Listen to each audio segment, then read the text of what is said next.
Welcome, everybody. Happy Sabbath. We're glad that everyone could be here with us. We're blessed to be able to come together and to worship our God, and we're blessed to be able to be in this. I guess tomorrow will be the end of the spring Holy Day season, so we are looking forward to that and looking forward to just celebrating the time that God has appointed. So last time we talked about salt. That message has been lost to the winds. Just a technical difficulty caused that to be called. So if you need a recap of that, you won't find it on our website or anything or a YouTube channel. So just come, ask me, and I'll talk to you about like an hour about salt, and it'll be great. So, but the essential summary of that is that its quality is that it is salty. It flavors, it preserves. It is a growth medium, as a fertilizer even. It can inhibit the weeds. It can inhibit stuff from growing, but the way that we broke down that passage last time is it can be translated as the fertilizer of the land in some senses too, to make things grow. In salt, by its very nature, it can't help but being what it is. It's like the essential essence of what salt is salt. Right? You can't have like halfway salt unless it becomes mixed with something. But let's just say it's not mixed with anything. Salt by itself can't be less salty. And I think that's why Jesus brought that up as saying salt that has lost its savor, is just to illustrate the absurdity of the fact that something that is salty, it is what it is. It's not less than that, else it begins to become diluted and mixed. And so now we're going to continue on in the Sermon on the Mount, picking up here. We're doing the Sermon on the Mount series. I don't know if this will be where we wrap it today at the end of the salt and light, or if the Lord wants us to continue going forward, we might do that. We'll see how it plays out. But we're going to pick up here in Matthew 5 and verse 14.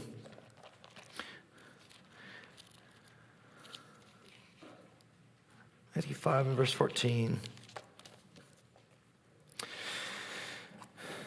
Where it reads, Jesus continuing his thoughts, he just covered salt, and he says, "You are the light of the world. A city that is set on a hill cannot be hidden. Nor do they light a lamp and put it under a basket, but on a lampstand, and it gives light to all who are in the house. Let your light so shine before men that they may see your good works and glorify your Father in heaven." Where does this idea of a city on a hill come from? Have you ever thought about that? This is so common in our discussion and just in the English language now, in our parlance, in our idioms, and our phrases. President Reagan used that throughout his presidency, and then in the end, his keynote valedictory as he left the office, he referenced again that America was a shining city placed on a hill as a beacon to all the nations around it. And to the extent that we followed the Lord or followed any sort of Christian ideals, we have been. God has certainly blessed us. But Jesus is talking about here, the light of the world, a city set on a hill. Where do we find that? Where is that? Is that a theme we see prior in the Bible? So I want to spend the first bit of today going back, and I want to summarize a few thousand years of history in just a few minutes here, okay? We're going to start in Isaiah 2. What I want to do today, the structure of what I want to do today, is talk about where this idea comes from, the symbology that's in it, and go through how the light gets transferred from what it was supposed to be to where it is, where Jesus is now saying, "You are the light of the world." And as we go, I'll qualify what I mean by that. Isaiah 2 and verse 2. And we have a lot of scriptures today, so if you just want me to read them too, we can do that, or you can turn with me. But we're going to be going kind of quick through these. Isaiah begins with this idea of a glorious city on a hill that is yet to come, that will be the dwelling place of Yahweh. Isaiah 2:2. "Now it shall come to pass in the latter days that the mountain of the Lord's house shall be established on top of the mountains, and it shall be exalted above the hills, and the nations shall flow to it. Many people shall say, 'Come, let's go up to the mountain of the Lord, to the mountain of Yahweh, to the house of God of Jacob. He will teach us his ways, and we shall walk in his paths. For out of Zion shall go forth the law and the word of Yahweh from Jerusalem. He shall judge between the nations and rebuke many people, and shall beat their swords into plowshares and their spears into pruning hooks. Nations shall not lift up sword against nation, neither shall they learn war anymore. O house of Jacob, come and let us walk in the light of Yahweh." So this theme gets introduced here of a mountain of the Lord's house and walking in the light of Yahweh. Let's keep those two things in mind. Now, to be sure, this passage has not, in my opinion, been fully fulfilled to its utmost, right? This still points to a time afar off where the New Jerusalem will be established. But it's with so many scriptures, there are those that are beginning to be fulfilled, they are partial in their fulfillment, or they are dualistic in that they are fulfilled and yet still have a future fulfillment. And I think that's what we're talking about here in Isaiah 2. God has always been looking for, in his people, a nation or a people that will stand out and be an example to the other nations. He's always been looking for that. And he establishes that in Exodus 19 and verse 5, where he says to the house of Israel, he says, "Now therefore, if you will indeed obey my voice and keep my covenant, then you shall be a special treasure to me above all people, for the earth is mine." He's saying, I can do what I want with everything and all things, and you will be my peculiar people, a special people unto me. And you shall be to me a kingdom of priests and a holy nation. These are the words which you shall speak to the children of Israel. And so we have this beautiful promise that's been made to the house of Israel. But we know what happened. We know what became of Israel. Israel was not well-pleasing to God. By and large, it says their bodies fell in the desert. They did not please him through their obedience. They couldn't fully obey him. And so Israel has failed time and time again. And of course, we have the inclination to point our fingers at them. We have the proclivity to say, well, look at those Israelites.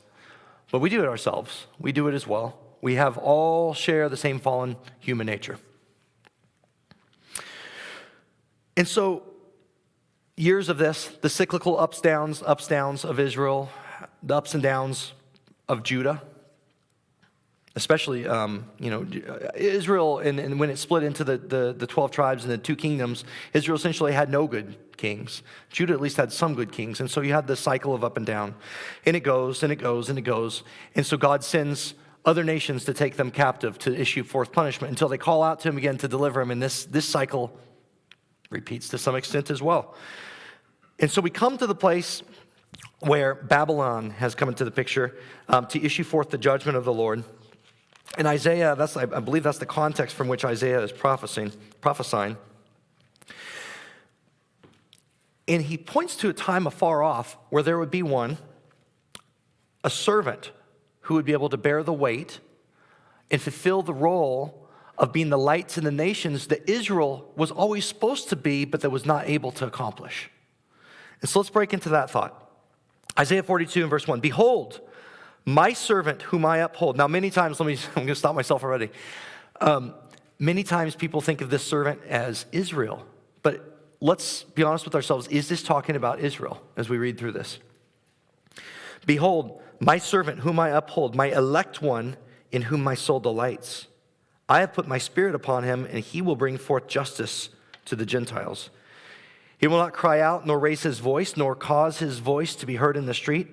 A bruised reed he will not break, and a smoking flax he will not quench. He will bring forth justice for truth. He will not fail nor be discouraged till he has established justice in the earth, and the coastlands shall wait for his law. And thus says God, Yahweh, who created the heavens and stretched them out, who spread forth the earth and that which comes from it, who gives breath to the people on it, and the spirit to those who walk on it. I, Yahweh, have called you in righteousness, and will hold your hand. I will keep you and give you as a covenant to the people and as a light to the Gentiles, to open blind eyes, to bring out prisoners." So in verse 6 sounds a whole lot like it might be talking to the house of Israel. But let's continue. What is this? What is this? Is this a person or is this a house? "To open blind eyes, to bring out prisoners from the prison, to those who sit in darkness from the prison house. I am Yahweh, that is my name, and my glory I will not give to another, nor my praise to carved images. Behold, the former things have come to pass, and new things I declare. Before they spring forth, I tell you of them." So we have this servant figure who is going to come and essentially take on all the burden and all of the responsibility of being the light to the nations that was originally intended for the nation of Israel. Israel, having been supposed to be the nation of priests and kings, or a kingdom of priests, who is let down. Now we have someone coming from the house of Israel who will take on this role, this servant. This servant embodies the covenant partnership that is always supposed to be from the house of Israel, and it's fully on the shoulders of the one from Israel from here. Now, I want to stop here and qualify what I'm saying here. I'm not advocating for replacement theology. If you're not familiar, replacement theology is the one that says God has removed all favor from Israel as a people or as a nation, has placed that on the church. That has immense problems, and we're not getting into that theology today. So please don't misconstrue what I'm talking about here for that, because God does have a covenant with the people of Israel. Now, he also has a covenant with the people of the church and of those who take on the name of his son, who have been grafted in to spiritual Israel. And so that's a whole other talk, but please don't think that anytime I'm advocating for this replacement theology. Now, we go forward from Isaiah 42 to Isaiah 49 in verse 1. And I want to also point out on 42:6, when it says a light to the Gentiles, if we go back to 42:6 real quick, that's the key verse. I will give you as a covenant to the people and a light to the Gentiles. The other word in other translations like ESV is nations. I will give you a light as a light to the nations. I got called a Gentile once by a Jewish family when I was in high school. We went over for a Sabbath dinner, and they said, "Thank you for the Gentile that were joining us," or whatever. And I was like, felt like an insult. But I mean, that's what I am, though, right? So we're all Gentiles if we're not of the actual house of Israel or Judah. But anyway, it means nations. Isaiah 49:1. And this is where it really begins to take shape. "Listen, O coastlands, to me, and take heed from you peoples from afar. Yahweh has called me from the womb, from the matrix of my mother. He has made mention of my name." What name? We'll find it. Hang on. "And has made my mouth like a sharp sword." This is all imagery pointing towards who? Who has a sharp sword coming out of his mouth in the book of, I believe, Revelation? "In the shadow of his hand he has hidden me, and he has made me a polished shaft. In his quiver he has hidden me. He has said to me, you are my servant, O Israel, in whom I will be glorified." So now he refers to it as O Israel, but we've already established that this one coming out of Israel, the servant, this is again who he's addressing in many cases, more than likely. "Then I said, I have labored in vain and spent my strength for nothing and in vain, yet surely my just reward is with the Lord, and my work is with God. And now," Yahweh says, "who formed me from the womb to be his servant, to bring Jacob back to him, so that Israel is gathered to him. For I shall be glorious in the eyes of the Lord, and my God shall be my strength." Key verse. "Indeed," he says, "it is too small a thing that you should be my servant to raise up the tribes only of Jacob, and to restore the preserved ones of Israel. I will also give you as a light to the nations, that you should be my salvation to the ends of the earth." And that word, my salvation, it says, "You shall be my Yeshua to the ends of the earth." Isn't that beautiful that it comes full circle? It says, we talked about, he has made mention of my name. From the matrix of my mother has made mention of my name. And down here, it gets lost in English. But that you should be my Yeshua, my salvation to the ends of the earth. And who is that? So now we've covered the Old Testament, looking towards the servant who will be a light set upon a hill, forecasting the full establishment of the New Jerusalem on the city, placed upon a hill. We go to Luke 2. We don't talk about the baby Jesus much because we don't keep Christmas, but it's still there in the Bible, and it still is very relevant. Luke 2, verse 30. There's a man named Simeon. Luke 2, verse 30. There's a man named Simeon who was a God-fearing man who was in the temple. And he had been assured by the Spirit that he would see the Lord's Christ or Messiah before he passed. And when Jesus is brought to the temple to be presented, Simeon sees him. And he takes him in his hands and blesses him. And he says, "For my eyes have seen," he's praying to the Father. He says, "My eyes have seen your salvation, which you prepared before the face of all peoples, a light to bring revelation to the Gentiles and the glory of your people Israel." This is the servant. that it has been pointing to. And he recognizes this for what it is from all the messianic prophecies that have been brought, not just the ones we talked about, all the messianic prophecies he's recognizing in the figure of the small infant. Jump back now to Matthew 4:13.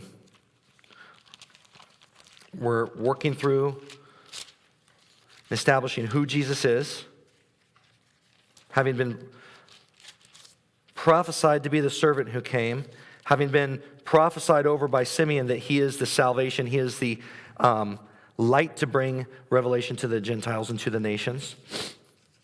Matthew 4:13 now says, Jesus, having come into adulthood, of course, and leaving Nazareth, he came and dwelt in Capernaum, which is by the sea, in the regions of Zebulun and Naphtali, that it might be fulfilled which is spoken by Isaiah the prophet. So we're tying again back to Isaiah on the messianic prophecies. The land of Zebulun and the land of Naphtali by the way of the sea, beyond the Jordan, Galilee of the Gentiles. Verse 16, the people who sat in darkness have seen a great light, and upon those who sat in the region in the shadow of death, light has dawned. Isaiah 60, verse 1.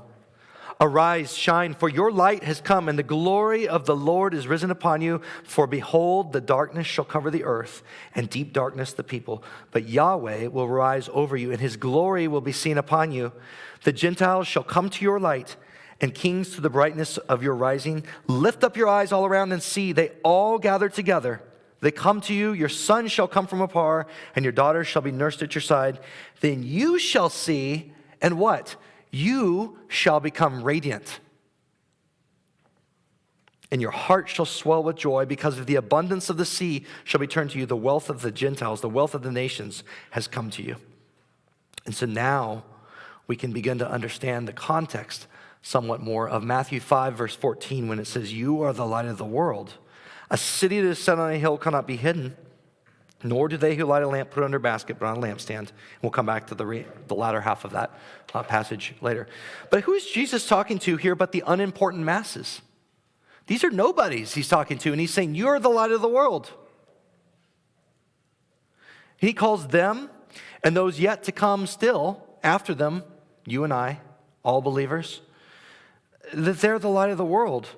This is interesting because if you ask the Bible, if you study the Bible, if we realize what we just read, it points to Jesus as the light of the world, doesn't it? And we'll prove it. John 1. John spends a lot of time talking about the light. In the beginning was the Word, and the Word was with God, and the Word was God. He was in the beginning with God, and all things were made through him, and without him nothing was made that was made. In him was life, and the life was the light of men, and the light shines in the darkness, and the darkness did not comprehend it. And jumping to verse 9, that was the true light, which gives light to every man coming into the world, Jesus.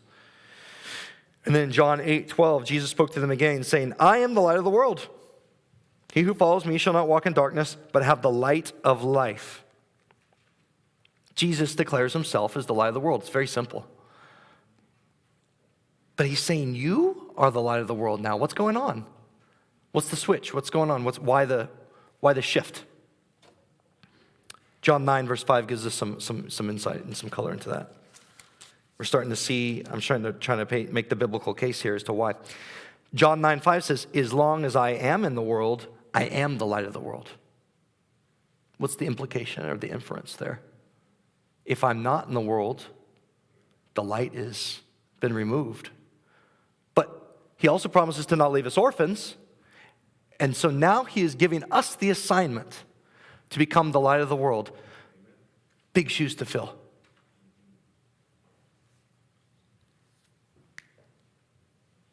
John 12, verse 36. I'm sorry, I told you there'd be a lot of scriptures. John 12, verse 36. While you have the light, believe in the light, that you may become sons of the light. These things Jesus spoke and then departed and was hidden from them.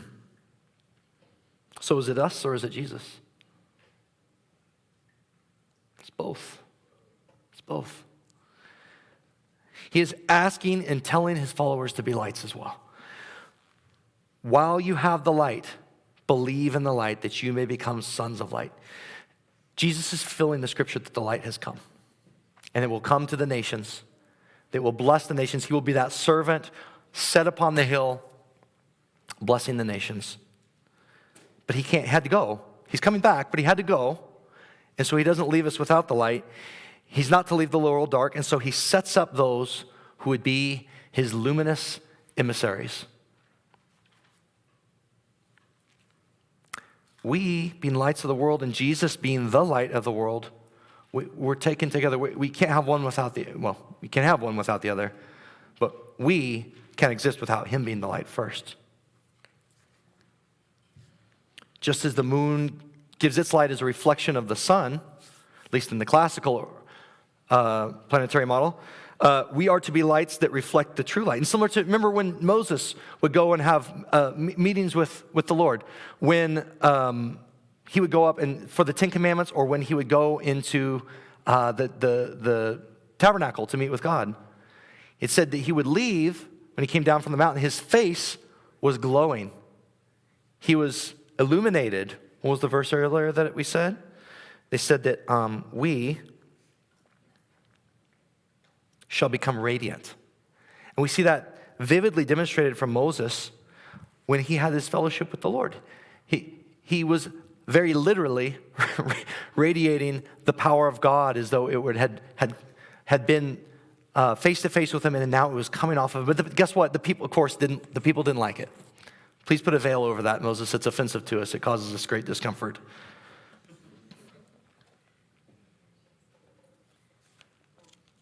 Ephesians 5:8. For you were once darkness, but now you are light in the Lord. Walk as children of light.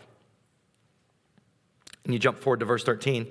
But all things that are exposed are made manifest by the light, for whatever makes manifest is light.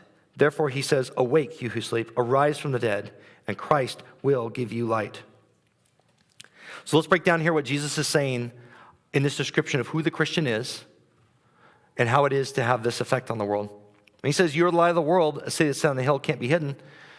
He's saying, anyone who adheres to my way of life that I've just set forth in all of these Beatitudes, blessed are you, if you're peacemakers, blessed are those who mourn, et cetera, et cetera. You can go back, and I've repeated it for like 8 sermons in a row now or something. So you can go back and listen to that. I'm not going to take the time to repeat it again.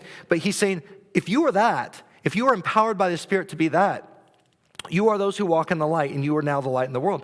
There's a lot Jesus is saying here, but the first is the claim that Christians can make if we hold a supreme... the first thing he's saying here is we get to claim something very, very special. We have a supremely unique worldview. Did you know that? Christianity is so ubiquitous, at least in knowledge and understanding, that, it's Christianity. We're all kind of working familiarity with it. But have you considered that every attempt of man throughout all of history has been the attempt, in essence, any scholarly movement or movement of philosophers, it's all been to try to make sense of what we're doing here on this earth and to try to make sense of how stuff works. I mean, distilled down to its very essence, that's kind of it, right? Consider the Enlightenment. The Enlightenment that happened in the 1700s, 1800s. The Enlightenment was a time of awakening that kind of came after. So the Renaissance happened in like the 14 or 1500s, and it was like this great awakening of knowledge and of art and all of these things. And then you have another awakening in the 17, 1800s that was called the Enlightenment. It was taking on the language of light being emanated out from this mindset. But what was the mindset? The mindset was essentially trying to make sense of science through in religion and all that through reason. And it integrated religion, but one of the outputs of this was deism.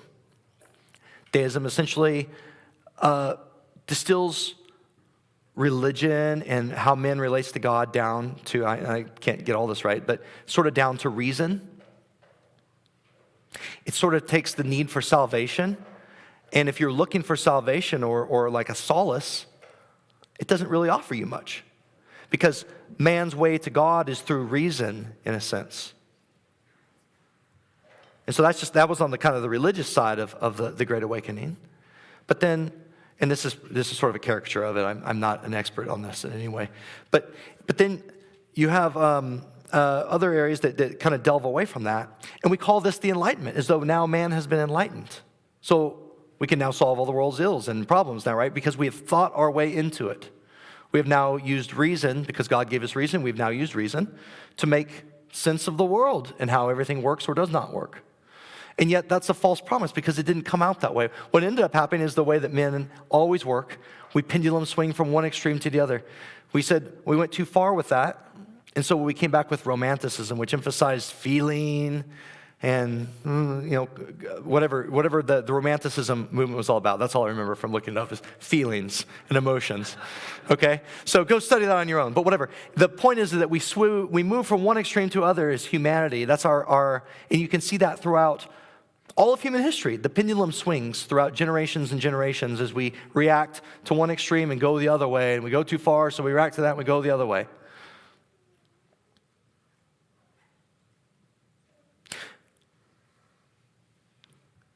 The UN thinks it knows how to keep world peace, or it at least tries. I guess there's some noble idea of at least someone trying to keep world peace. But it's going to always fail because it does not recognize or understand the heart of man.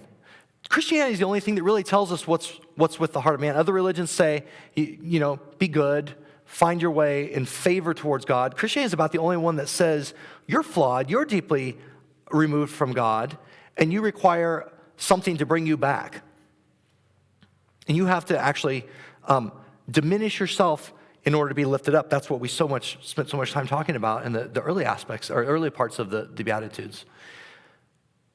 And when we recognize that man is flawed, we can understand that there will always be sin in the world until Jesus comes back. We recognize if there's always sin in the world, well, now we don't begin to think that an organization or a mode of thought or thinking it through will be able to fix that. The only thing that's able to fix that is Jesus' return, or the mindset of Jesus being laid over until his return over society and over society's ills. So we hold as believers, we hold as those who live out the Christian lifestyle a very unique set of principles and beliefs that makes us have a supremely unique worldview. We are the light of the world because, in many ways, we have an understanding and a knowledge of how true enlightenment works. So while the world goes off seeking illumination, we are the only ones who have what is the real true light coming out through us if we're living and walking in the Spirit.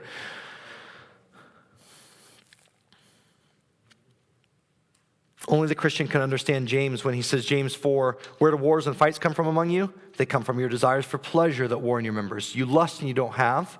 You murder and covet and cannot obtain. You fight and you war. You have because you don't ask, and you ask and you don't receive because you ask amiss, that you may spend it seeking pleasure. And so when we approach the world with this mindset, it gives us a vastly superior worldview. And Jesus is saying this to the people who know nothing. They're not anybody's. They're just people who will follow him. People who will espouse the Beatitudes as he has laid them out, saying, these are the people who I want in my kingdom. These are the people who comprise the kingdom of heaven. This is the way the kingdom of heaven works, is if you live by these things. If you live as salt, and if you do those things, if you do the first block of the Beatitudes, you will be salt and you will be light, just by virtue of who you are because of these things. So understand that you carry with you the keys to the only worldview that actually works. That's something to consider if you hadn't before, maybe. You bear that light in order to be bearers of that light, and guess what? Whether you like it or not.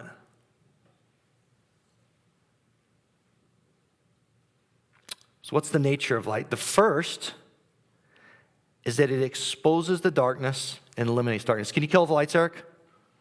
I don't know where we're going to go with this, but it's worth a try.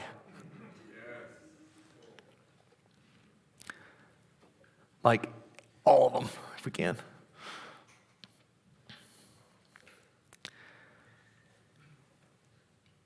Light exposes the darkness and eliminates the darkness. Right now we have darkness in here. We have light coming through the windows. You can see some. But there's a lot of stuff now that we were able to see that we cannot.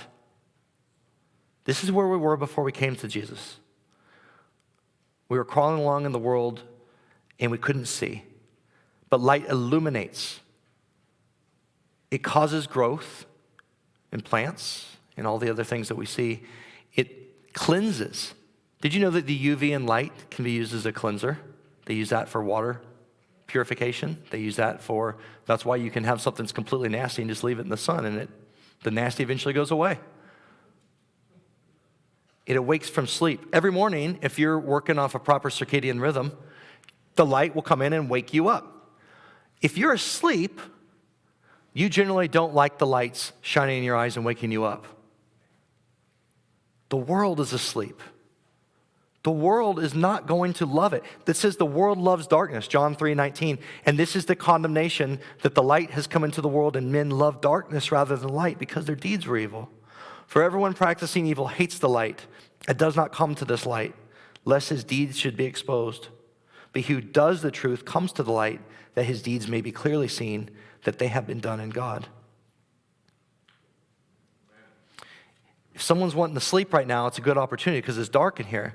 You're going to be mad when we turn the lights back on, though, right?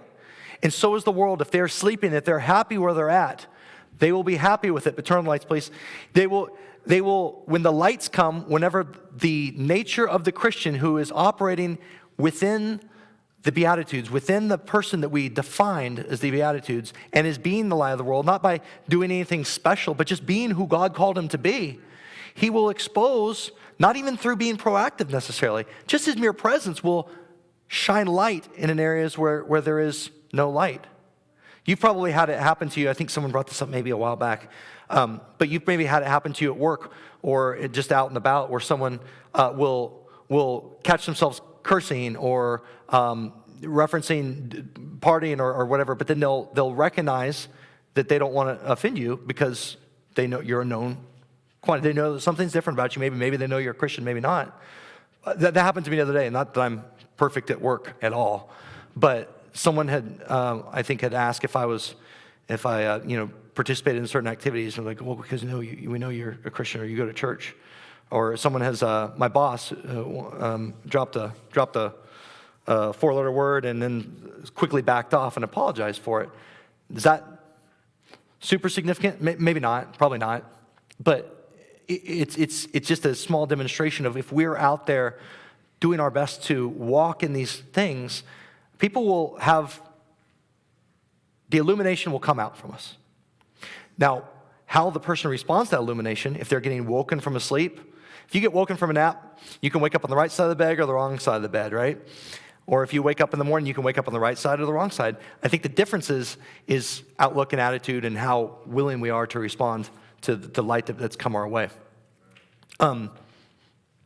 There will be those who hate the light. That is the condemnation. But there will be those who love it and those who come to the light and those who will want to stay in the light. Another function of light is to show the way out of darkness.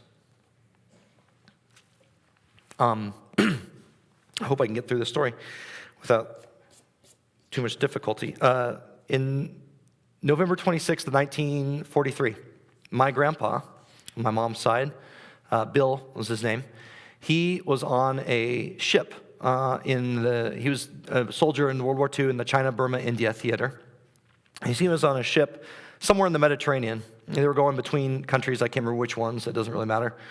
But he was on a ship called the Rona. And the Rona had a lot of people on it.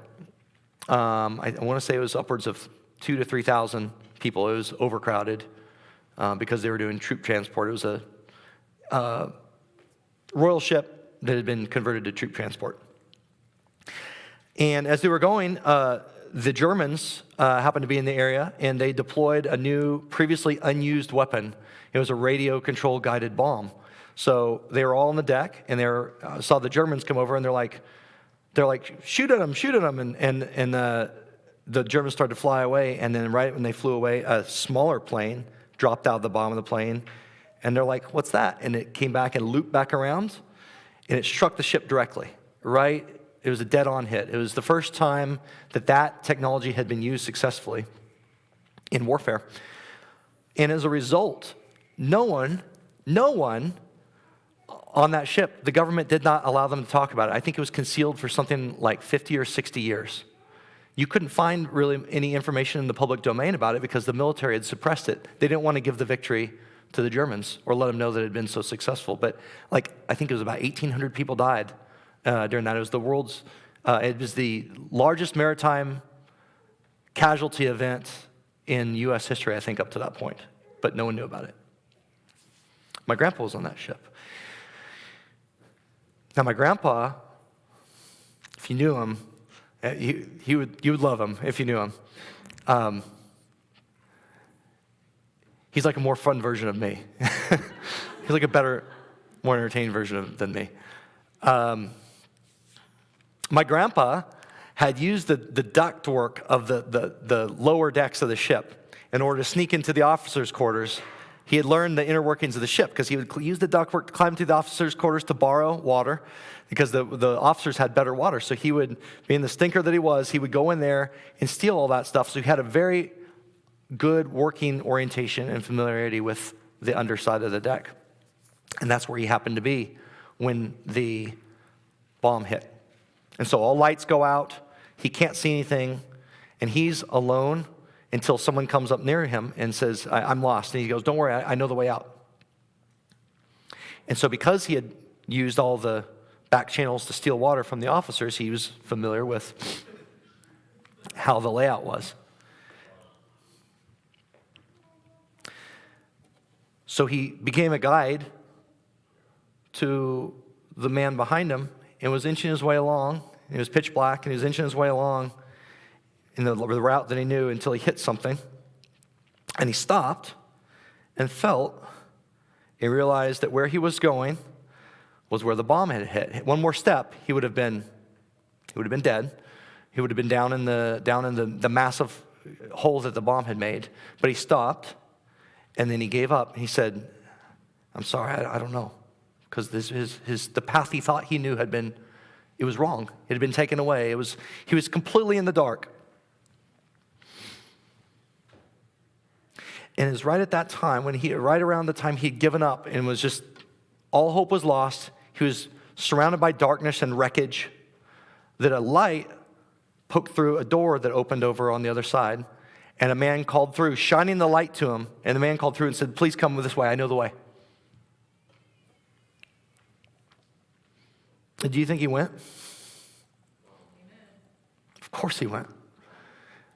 And he followed the light to get out to safety. Now, he wasn't clear of the ship yet, but he did make it. That's why I stand here talking to you today. But on the brink of wreckage, a door opened with a man shining a light. And I think to remember his telling of it, it was a man he had never seen or met before. That may or may not mean anything because there was a lot of people on that ship. But light reveals the way out of darkness. And to those who are lost or those who are on the brink of complete destruction, light offers a way and a path out. And it's this light that we are promised and given a new nature. We come to love the light that it gives, and we hate the darkness. Do you think my grandpa, when he was in there, loved the darkness? Was there anything appealing at that time for the darkness? His stealing had led to him being in the darkness. He was being a blind guide to someone else who was in the darkness at that time. But it was only light that could give him the path out. What if the man who came up to the side of the ship had decided to hide his light? A city on a hill that is lit cannot be hidden. Nor did they light a lamp and put it under a basket, but on a lampstand where it can give light to all who are in the house. Jesus is using this example in some ways to demonstrate the absurdity of the Christian who has this light emanating forth and who doesn't want to share it.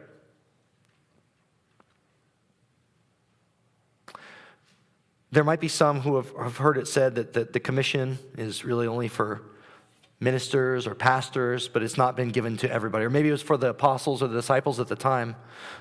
But how could that be so? When you compare it to the lighting of a lamp. If we're not sharing the gospel or openly talking with others about it, and there's many ways to go about doing that, but we are a lit lamp that we're putting under a basket. What good does it do? It's the height of absurdity to light a lamp to then bury it under a basket. It's the same as if we had caps over all of these lights in the ceilings. We'd turn the lights on, but we wouldn't see anything. There'd be no point to it. Why would we even turn them on in the first place?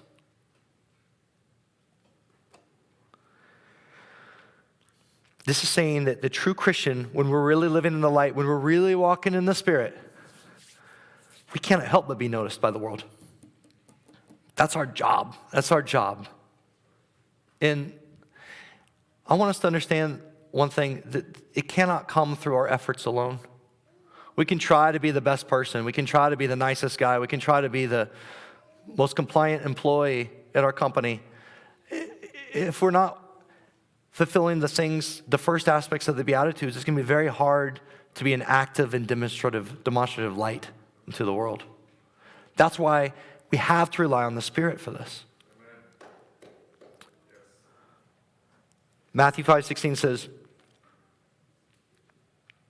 "Let your light so shine before men." Why? "That they may see your good works and glorify your Father in heaven." The final lesson of this triad of verses is that when we shine our light, however it is that we do it, but when our light is shining to the world, some will certainly reject us, but the implication is that when men see our good works, they may glorify your Father in heaven. That means some will convert, some will repent, some will turn to God, some will glorify God. That's helpful. Hopeful, I said, not helpful, it's hopeful. But what's the implication there? It's that we get no glory whatsoever, and that's fine. We need to become, as we shine our light, the paradox is that our light is not our light. It's coming from Him. We're just the reflector of that light. And so, as the reflector, as the piece of dirt, human flesh made out of the things of the earth, we're just reflecting the light.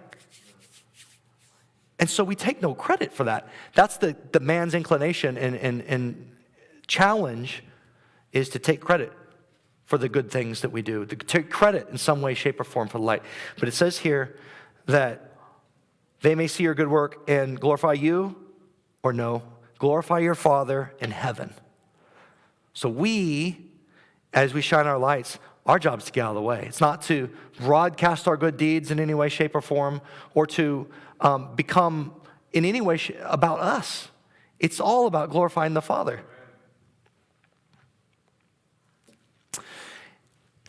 In electric lights, what you have in a bulb, a bulb uses a very, very tiny filament. It's a very small member that's been set inside of here. And if you're an astute observer, you'll notice this is not actually a filament bulb. It's what I had handy. This is an LED bulb. Let's pretend it's a filament bulb, like a standard Edison bulb. But this one was destined for the trash, so I grabbed it on the way out today because it's actually out. But the filament is placed in the middle of a globe and in a special environment that's specially suited for it to be able to thrive. What's the environment? In a bulb, it's a vacuum. Otherwise, it would just burn up. That doesn't really apply in our analogy to us, does it? But the filament by itself does nothing special. It sits there being dark. It can't do anything of its own. I can move the light around, nothing happens. It takes an outside motivating force to go through this wire and to cause it to illuminate. It's only through resistance, too, by the way, that this works. Not resistance to the motivating force as it actually works.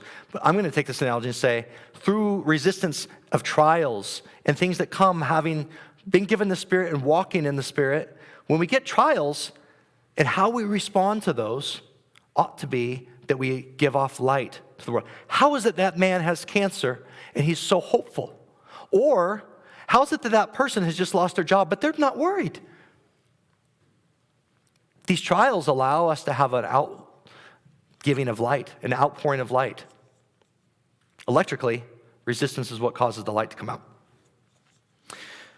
Bonus analogy these bulbs tend to be outlawed by the government these days. The governments don't take much kindly to Christians, as we begin to see as well. So, and then the more progressive administrations, we've seen incandescent bulbs get banned over the last few years. So anyway, there's a bonus analogy that may or may not have any value for you. The deal is that these are not the lights that the ancient world had, of course. These are electric. This is a newer thing that's happened in the last couple hundred years. The lights of the ancient world were always powered, whether it be at a menorah, be it a little stone lamp, a handheld lamp, a wick lamp, or a lantern. They were always powered by some sort of fat. And most commonly, now they've used whale fat and blubber. Over the years, they've used all animal fats. But most commonly, the fat that is used, or the combustible that is used, is oil.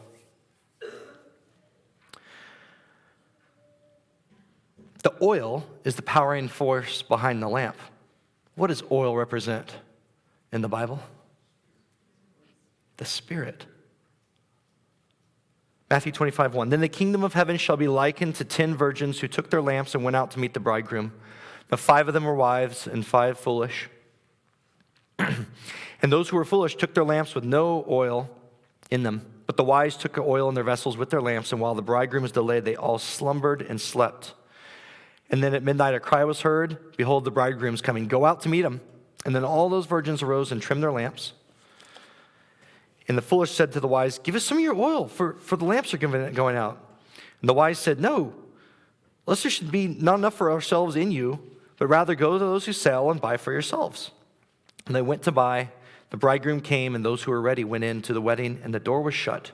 Afterwards the other virgins came also, saying, Lord, Lord, open to us. And he said, I don't even know you. Watch, therefore, for you don't know the day or the hour in which the Son of Man is coming. The moral of this parable is we have to always be filled with the oil of the Spirit.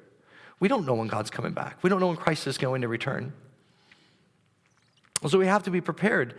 And the thing about this is we can't ride each other's coattails into glory. It doesn't work that way. We can't rely on the church that we go to for access to the kingdom. There have been churches that say, oh, because you go to the church here, you'll be granted an entrance into the kingdom of heaven. No. The organization doesn't matter.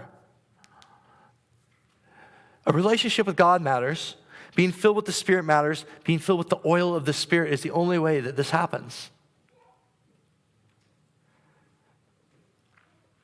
It's exclusively through Spirit and relationship that this oil lamp, that us as lamps can be fueled to become what we're supposed to be, the light that we're supposed to emit.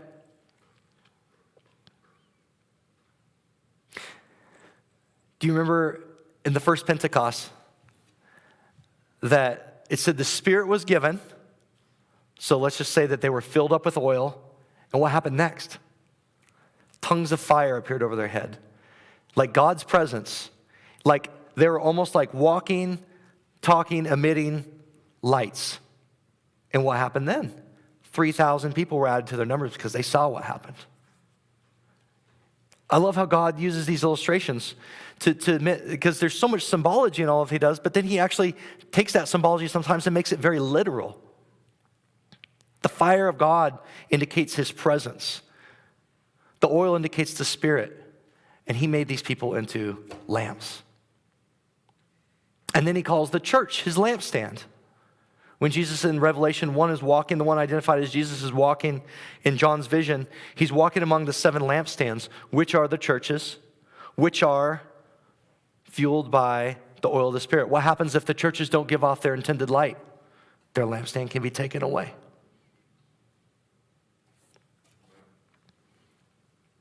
So having been filled, we are to remain being filled with oil and maintaining that. This is why that one and done prayer for salvation, or the one and done prayer, the once saved, always saved, doesn't really make sense, because you can be baptized and you can go on your way, and for a few days or weeks or maybe months, maybe even years, I don't know, you can be buzzing and on fire. But if you're not in constant contact with the one who gives you the oil, you'll begin to fall. You'll begin to have your light will begin to diminish. Your fuel tank will run low.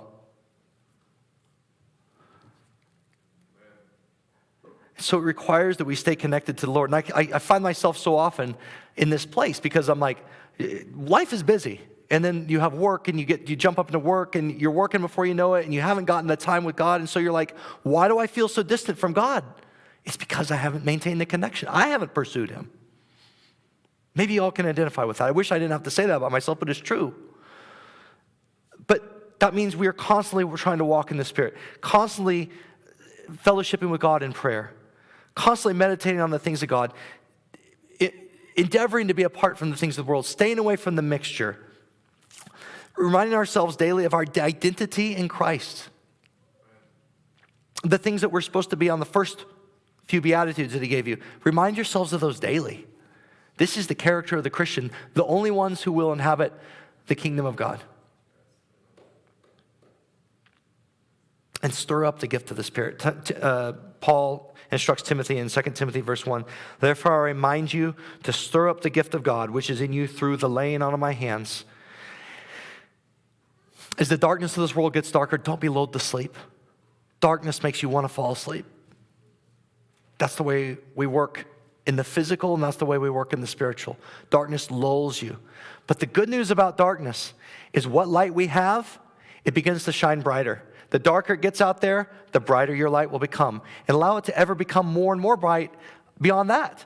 Don't be satisfied with a little brightness in a darkening world. Allow the difference to become vast, become brighter than ever through the Lord, through the Spirit. The darkness is an opportunity because we get to be this growing light. Where men failed, where Israel failed, Jesus came down to become the servant, to become the light on the hill. And because of this, he enables the church to become the light to the world. And because the church is the light to the world, you are the light to the world. And so let's go live out that truth. As we come into Pentecost tomorrow, let's celebrate and reaffirm and recommit to God so that we might be filled up with the Spirit, able to live out the Beatitudes in their fullness. Because blessed and truly and contented are you if you will do those things. You will be salt, you will be light, and the Father will be glorified. Let's worship him.